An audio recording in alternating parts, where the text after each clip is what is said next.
Okay, I got some really scribbled up notes here, to tell you the truth.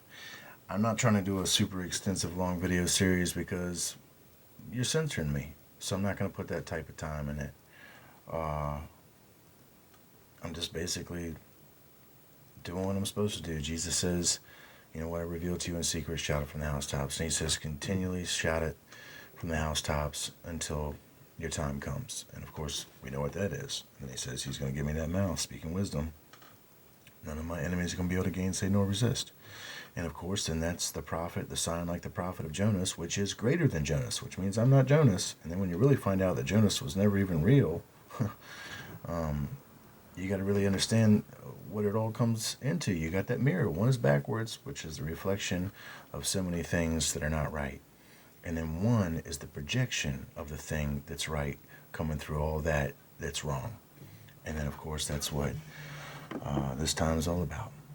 So, many people are confused. I'm not confused. Many people are trying to keep you confused. And it's, like I said, it's so ironic that we're talking to such high agents right now, whether it's just a few of you sitting around a little table in a room somewhere. You understand the folly of this genetic pride now, and you are accountable if you continue with it. Plain and simple. It's foolishness.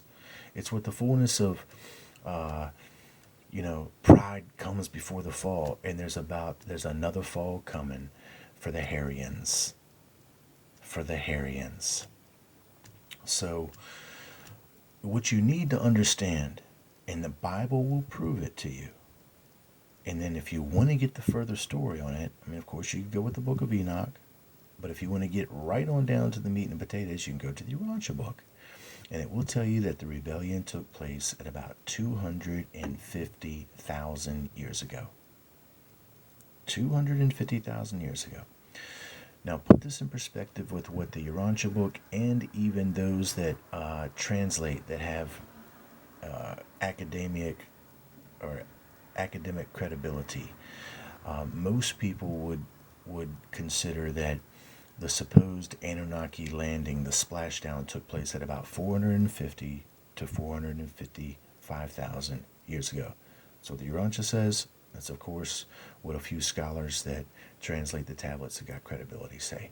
All right, so they back each other up historically. Now, the next thing you need to do, because nobody else seems to be able to tell you this, is find out when the rebellion actually takes place after the splashdown. And it says that about 250,000 years ago, that's when the Anunnaki, 60 of them originally rebelled out of the group of 100. Okay? If I remember correctly, at that time is when they first took unto themselves the daughters of men. Okay? Now, here's what's interesting. This takes place, if it's 250, this takes place almost 200,000 years before Adam and Eve. The story connected with Adam and Eve in the Garden of Eden takes place. Now, you have to understand what the Urantia says about Adam and Eve, that they're not original to this planet. And that this is the connection with what the real blue blood is, with what I told you, somebody who's trying to pretend to be a blue blood, and they're not. And they're more like that red blood. And then the connection to the blue blood that they think that they're connected to is the connection to the fallen of those sons of God. But if you want to find out about Adam and Eve, more about the arrival and what it was all about and why the original Anunnaki came here, spiritually wise, was to prepare the garden site and not to take unto themselves the daughters of men and then create a population before Adam and Eve ever got here. That was what you see as the Nodites.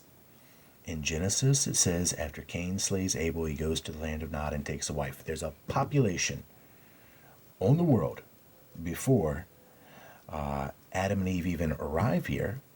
And then, of course, before Cain and Abel are even born, or at least you could surmise, if you want to just be narrow-minded in this instance, that they were at least born at the same time because the woman had to be of at least childbearing years. Okay? But to realize it's a land of, it's a whole entire population of people. Now, this is where we get these ancient epics that concern the connection with Gilgamesh, which is a very antiquitous story that you see spreads the globe that all other cultures have a connection to, even the Japanese. You even go to Mesoamerica, the South American cultures, and you will still see the same type of iconography that displays the exploits of this Gilgamesh. Now keep in mind, Gilgamesh is connected to Enkidu, which was the hairy one. And then we will connect this back to other ancient gods, hero kings, that were hairy. And then you connect this now to the Vikings in the north. And then, of course, anybody going north towards the cold obviously would maintain their hairy estate much longer.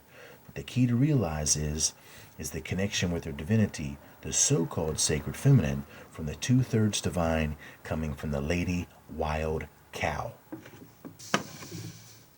The lady wild cow. Ninsun, wild cow? Let's think about when the rebellion took place. If the Anunnaki came here 450,000 years ago, and we have credibility between two separate sources that are supposedly opposed to each other, at least from their viewpoint, which would be modern academia and then the Urantia book, both of them support 450,000 years ago. Now we take the book of Enoch that has the great antiquity that was rejected from the original canon of the Bible because of its great antiquity. They couldn't place it, and if you could place it, you would know more, and they couldn't allow that to happen. So now you got to realize that it must be obvious that there is a closer, or that there is a much more earlier time for these sons of God coming into the daughters of man than just the Genesis account, taking into account the land of Nod, Genesis chapter 4, if I'm correct. And then that land of Nod means that there's a populace in place. Let's just say that that populace was put in place at about 200,000 years ago, or 250,000 years ago. Okay? 200,000 years roughly before the Garden of Eden event at about 36,288 BC, as I dated it from the Bible itself. So what would that tell you? Now we got to think about Aryan and the connection to Harayan and the connection to the hair. Now that's where you get the divinity that was two-thirds divine. Now let's think about now their nature. Their nature is beastly. It's beastly. And then, of course, this is where they're claiming their divinity from, as you see the two-thirds. But that's where the flip-flop comes into play as one of many, because it's the lady wild cow. If these females were chosen by the Anunnaki, who were not men, but were sent here and materialized like men. And then the connection is that they didn't bring no technology in ships with them. They brought the knowledge of how to make them. And of course, we could go to the 10 Mountains, Nazca, Peru, and then we could look at Chan Chan and Machu Picchu and connections with, what is the other one that has those, that look like those die cast, those metal molds that are made out of solid rock and stone. Pumapunku, exactly. Now this is the knowledge that they had to make ships. They brought that knowledge with them because they had lived a materialized life on a world like we do, and had understood and grasped the concept of the Father of all based upon the messengers that were sent to that world, as we at this world has killed many of those messengers, just like they might seek to kill one of those messengers to this very day. Well, nonetheless, as they find their way, they faith grasp, and they pass from their material estate, they go into the spiritual estate. But then they graduate through what is known as a universal career, and then they were selected to come back to a material world. Thus they became the sons of God, the Anunnaki. They were to be the heralds of a new age of spiritual enlightenment on this world, of which at 450,000 years ago, they ushered in. And then that's where we see in the most ancient records of the memory, the residual of most ancient cultures, people reflect and project that as their mythology.